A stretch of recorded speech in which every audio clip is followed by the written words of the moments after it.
তা কি ব্যাপার বাবা, তুমি আইসাই দেখতেছি বই পড়তাছো। আমার ছেলে তো ঘরে নাই। চাচা, আপনার ছেলে যতক্ষণ আসেনি ততক্ষণ আমি এই বইটা পড়ি। ও আসুক, ওর সাথে আমার কাজ আছে। কি একটা অবস্থা দেশে, বুঝলা বাবা?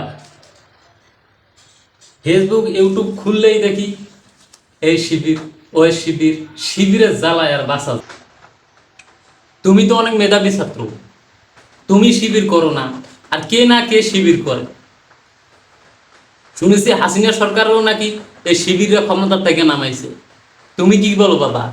চাচা, শিবির কিন্তু দায়িত্বশীল এবং সুশৃঙ্খল একটা সংগঠন। এই সংগঠনটা এই দেশের মানুষের জন্য কথা বলে, এই দেশের মানুষের ভবিষ্যতের জন্য কাজ করে এবং খুবই মেধাবী এবং দায়িত্বশীল।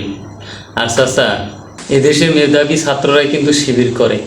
আর হ্যাঁ, আপনি এটা জেনেও খুশি হবেন যে আমিও কিন্তু শিবির করি।